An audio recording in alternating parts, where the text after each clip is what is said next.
Reminders, this video is not religious because the world is about to end. It needs to be open and let people around the world know that there are hidden words. These are from Christ Jesus. His words are for the future or the time to come.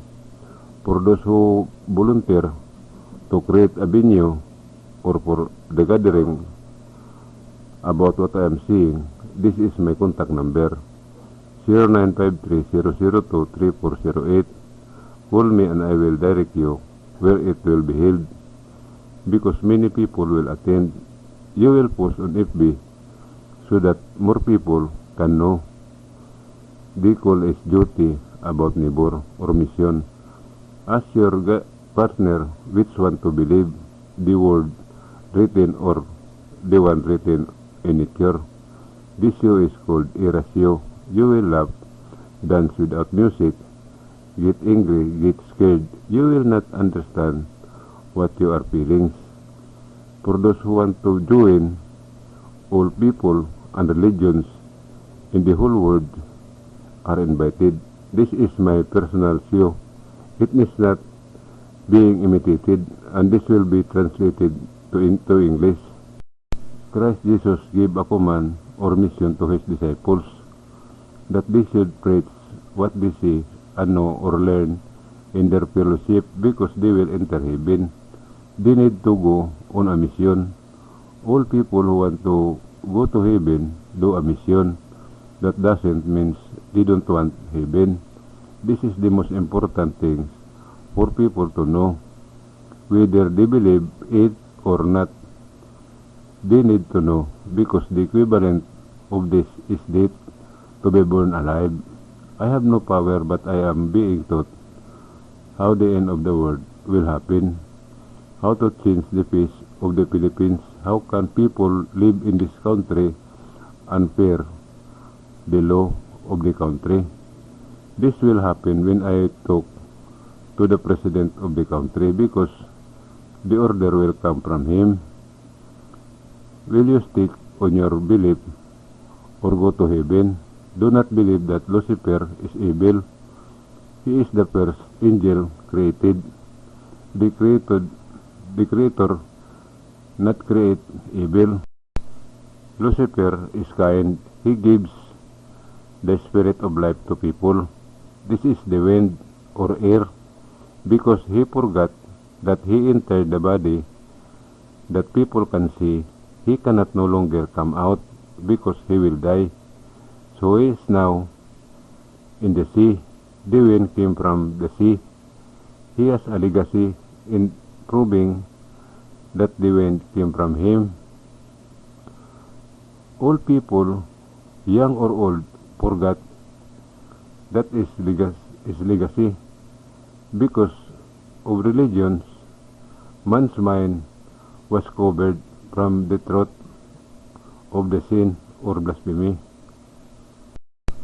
All people who have bad breath and body odor, no matter how rich or powerful they are in the world, are not always happy, because when the perfume they put on their bodies is gone, the order in their lives will begin. But in the promised land of Mindanao, the cure for this will be taught and others in human. It starts at the age of 10 years old. This is not a disease. This is normal, but it has a big impact to human. There is no cure. It is all just a temporary cure. Why did human have this? That is a sign that the Creator loves human, but the humans do not want to come him. He does not force them. Sins are blasphemy, and humans cannot remove it for themselves. What are these? Number 1, praying is a sin or blasphemy against the Creator.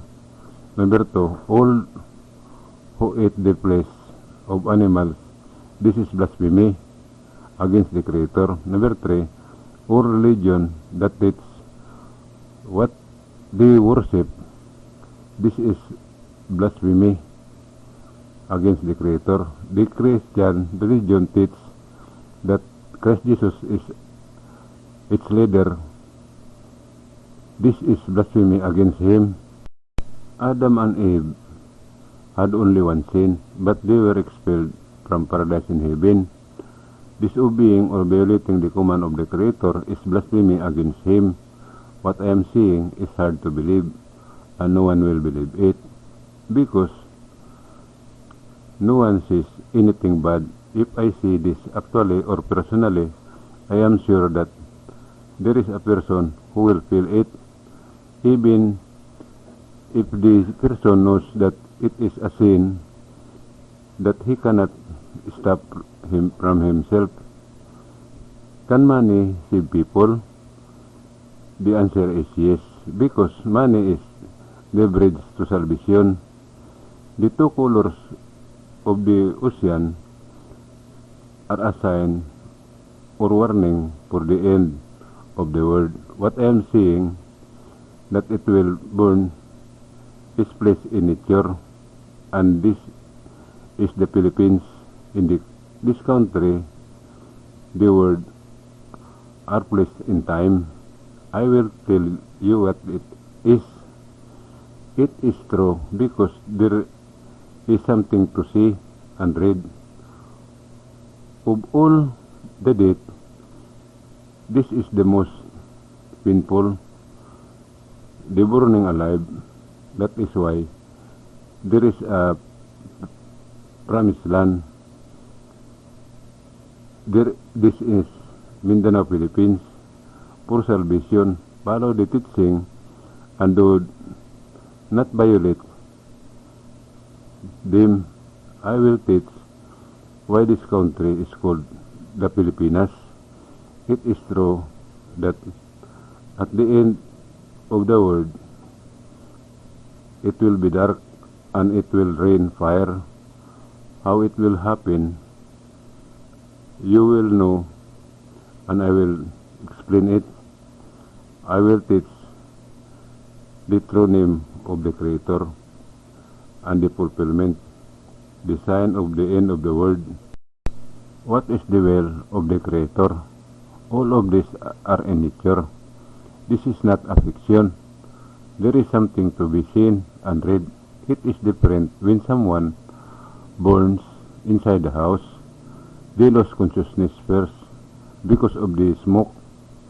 Before they are burned or consumed by the fire, no amount of repentance or prayer can remove this. There is only one way to salvation. To understand or comprehend what I am saying, because the end is near, the world has something to say. Basically, type on YouTube, Minandro Hibilinos, click on the uploader's picture and click on the video. Open the title. The truth is to listen to the voiceover or explanation. It is written in 23 different languages. The voiceover is English. You need to open because there is nothing written. Only audio can be heard in the explanation, answer and reason. Number 1. How were the Orthodox books, the Bible and the Quran formed? Number 2. What are the sins of blasphemy? Number 3.